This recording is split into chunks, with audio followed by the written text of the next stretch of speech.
Double engine की सरकार के प्रयासों से किसानों को मेहनत का पूरा दाम मिल रहा है। सब्सिडी और बीज पर बढ़ी सहायता अब सीधे किसानों को मिल रही है। भावांतर भरपाई योजना एवं बागवानी ने खोल दिए आय के नए रास्ते। देश के यशस्वी प्रधानमंत्री आदरणीय मोदी जी के नेतृत्व में ऐसी नीतियां बनाई हैं जिनसे किसानों की आय लगातार बढ़े।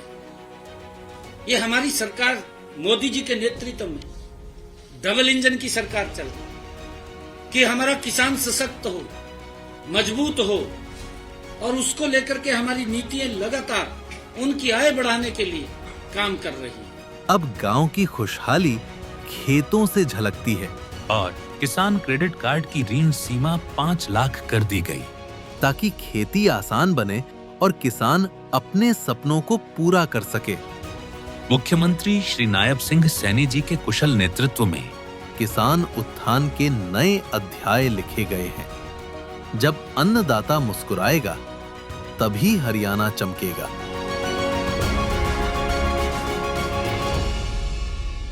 जो युवा कांग्रेस के कार्यकर्ताओं ने नगन प्रदर्शन किया, वो राष्ट्र विरोधी कृत्य से कम नहीं। सरकार के खिलाफ नहीं बल्कि देश के खिलाफ माना गया और उससे पूरी दुनिया में देश की छवि खराब हुई। और दूसरा आरोप हमारा ये है कि देखिए, हमारा आरोप है कि 20 फरवरी 2026 को एआई इम्पैक्ट समिट के दौरान जो युवा कांग्रेस के कार्यकर्ताओं ने नगन प्रदर्शन किया, वो राष्ट्र विरोधी कृत्य से कम नहीं, क्योंकि उस दौरान 100 से अधिक देशों के प्रतिनिधि दिल्ली में थे और वो प्रदर्शन सरकार के खिलाफ नहीं बल्कि देश के खिलाफ माना गया और उससे पूरी दुनिया में देश की छवि खराब हुई। और दूसरा आरोप हमारा ये है कि उस राष्ट्र विरोधी कृत्य को अंजाम देने का काम, उसमें सूत्रधार की भूमिका अदा करने का काम अगर किसने अदा किया तो वो हिमाचल प्रदेश के मुख्यमंत्री सुखविंदर सिंह सुक्खू जी ने किया। क्योंकि आप सब जानते हैं कि 16 मार्च को बजट सत्र शुरू हुआ, महामहिम राज्यपाल महोदय का अभिभाषण हुआ। नियम कहते हैं, परंपरा रही है कि महामहिम राज्यपाल महोदय के अभिभाषण पर होने के बाद सरकार धन्यवाद प्रस्ताव लाए और उस पर चर्चा। परंतु इस बार नियमों की अनदेखी करके, परंपराओं को दरकिनार करके आरडीजी के मुद्दे पर सरकारी संकल्प लाया गया। हमारे नेता प्रतिपक्ष ने विरोध किया तो कहा गया कि ये महत्वपूर्ण है, इस पर पहले चर्चा होगी, फिर महामहिम राज्यपाल महोदय के धन्यवाद प्रस्ताव लाकर उस पर चर्चा कराएंगे। चर्चा हुई, 3 दिन चर्चा चली। 18 मार्च को चर्चा समाप्त हुई, संकल्प पारित हुआ और अचानक सदन जो है स्थगित कर दिया गया, ये कहकर कि आरडीजी का मुद्दा महत्वपूर्ण है। ये प्रस्ताव लेकर सरकार दिल्ली जाएगी, प्रधानमंत्री जी से मिलेगी, आदरणीय वित्त मंत्री जी से मिलेगी, आरडीजी बहाल करने की लड़ाई लड़ेंगे। परंतु वहां जाकर क्या किया, ना आदरणीय प्रधानमंत्री जी से मिले, ना आदरणीय वित्त मंत्री से मिले। तो किससे मिले? कांग्रेस पार्टी के केंद्रीय नेताओं से।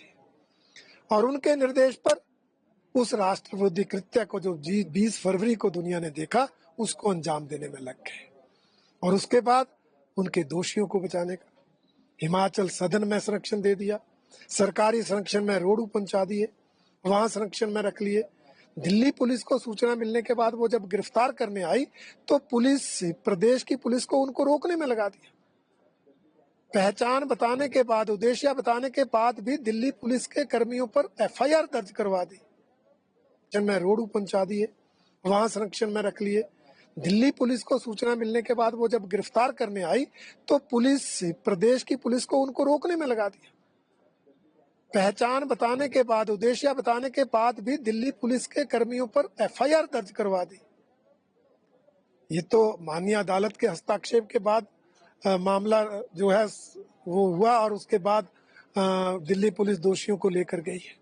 परंतु इस सारे घटनाक्रम से स्पष्ट है कि मुख्यमंत्री जी ने उस घटना को अंजाम देने में और दोषियों को बचाने में महत्वपूर्ण भूमिका अदा की है।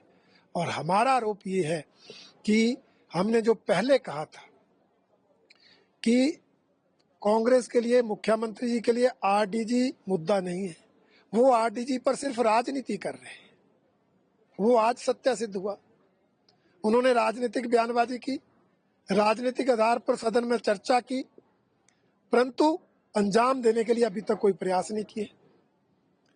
क्योंकि 20 फरवरी को वो घटना घटनी थी, दिल्ली इसलिए 19 फरवरी को जाना जरूरी था, इसलिए नया रिकॉर्ड बना दिया। कभी बजट सत्र 3 दिन बाद स्थगित नहीं हुआ, कभी बजट सत्र में जो है राज्यपाल महोदय के अभिभाषण का धन्यवाद प्रस्ताव इतना लेट नहीं हुआ, और सदन भी स्थगित हुआ होता है तो 1 या 2 या 4 दिन के लिए, यहाँ 1 महीने के लिए बजट सत्र चला हुआ है और 1 महीने की ब्रेक है। महामहिम महोदय का अभिभाषण हो चुका है, धन्यवाद प्रस्ताव आना है। ये ना कभी हिमाचल प्रदेश में हुआ, ना कभी किसी अन्य राज्य की विधानसभा में हुआ। ये घटनाक्रम बताता है कि आरडीजी के मुद्दे पर चर्चा के बाद अगर मुख्यमंत्री जी को दिल्ली की जल्दी नहीं थी तो राज्यपाल महोदय के अभिभाषण पर धन्यवाद प्रस्ताव तो ले आते, उस पर चर्चा होती, उसके बाद चले जाते, और दिल्ली तब जाते जब प्रधानमंत्री जी का समय मिल जाता, वित्त मंत्री जी का समय मिल जाता। परंतु आप मिलने उनको नहीं गए थे, आप अपनी हाईकमांड को मिलने गए थे, और अपनी हाईकमांड से मिलकर आप इस कृत्य को अंजाम देने में अपनी भूमिका अदा करने के लिए गए थे। इसलिए हमारा कहना है कि आपने ये सब करके हिमाचल प्रदेश जैसे शांति प्रिय प्रदेश की संस्कृति को नष्ट करने का काम किया।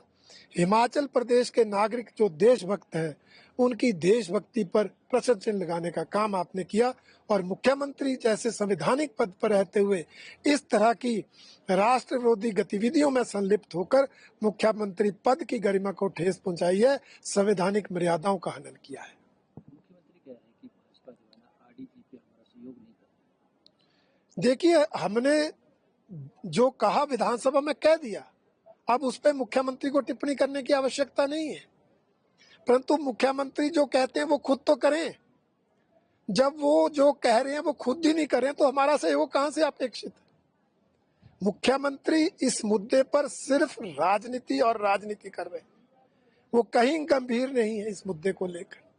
वो जनता को भी गुमराह करते हैं, सदन को भी गुमराह करते हैं, और हिमाचल प्रदेश की जनता को भी गुमराह करते हैं। भाजपा अपने स्तर पे राजनीति की निश्चित जो रूप से जो हमने अपनी भूमिका सदन में बताई है, हम उस पर अडिग